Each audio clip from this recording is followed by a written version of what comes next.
it's important, if we're going to learn from these hearings and from life experience, that we try to have an open mind. Many of us personally witnessed and were victimized by the events of January 6th, but we need to take an honest look at what happened that day and who was guilty of wrongdoing. The most comprehensive look I've seen that has been published was by Professor Pape at the University of Chicago, and it's been widely publicized and noted. He took a look at the actual people who were arrested for January 6th and asked why they were there and who they were. And he came up with some startling information as far as I'm concerned.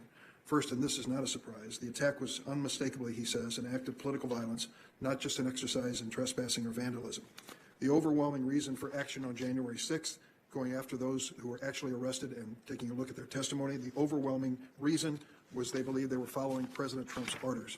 Second, a large majority of suspects in the Capitol had no connection to existing far-right militias, white nationalist gangs.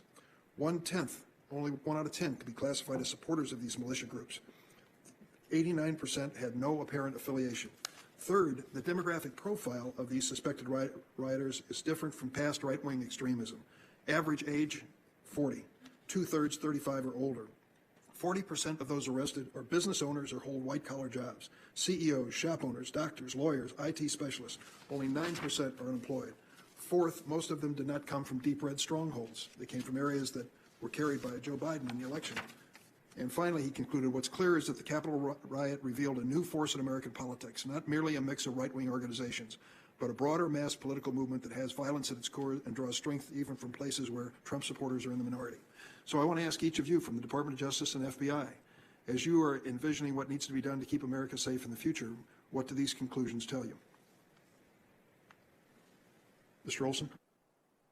Thank you very much, Chairman Durbin. If I would start, if I may, with your comments at the very beginning of this hearing. What that tells me in hearing those statistics from the University of Chicago professor is that we must speak with one voice in condemning violence as what we saw on January 6th as unacceptable. You know, for our part at the Department of Justice and in partnership with the FBI and Ms. Sanborn and the agents within the FBI, our mission, our commitment is to investigate and prosecute all of these acts, any violence, any unlawful acts. So, Mr. Olson, without regard to ideology. Mr. Olson, thank you very much for that. But the point I'm getting to is this. I'm not an expert in this area. I've read, and many members of the committee have read enough to know how you investigate organizations and infiltrate them and try to break them down. It happened with the Ku Klux Klan. It's happened with others. But the point that is being made by the Pape study is that if you just went to the organizations themselves, you will have missed the brunt of the attacks of the Capitol on January 6th.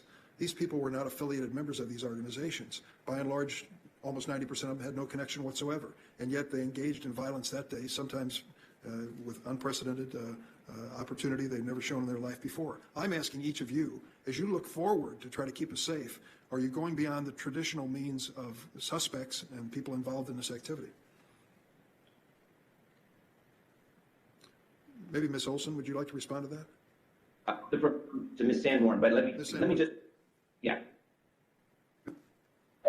Hello, sir. Thank you for the question. I think you highlight a couple things why we focus so much on the violence, and two things that I would pull out of your comments that I think are congruent with themes that we're seeing in trends is a very personalized mobilization is often behind what pushes somebody to go out and conduct whatever act they're about ready to undertake. And so that personalized nature obviously is very challenging, but to get ahead of that, one of the things that we have focused on, and we just recently published jointly with NCTC and DHS, is indicators of mobilization, right? We want to teach people to pay attention to human behavior and become alarmed and alerted when it looks like somebody's mobilizing. We have found that is very successful on the IT side and believe that educating people on those mobilization indicators will help us stay ahead of the violent threats that are out there. So I would conclude by saying I believe that these extremist organizations are still dangerous, and keeping an eye on them and suppressing them is necessary, but may not be sufficient.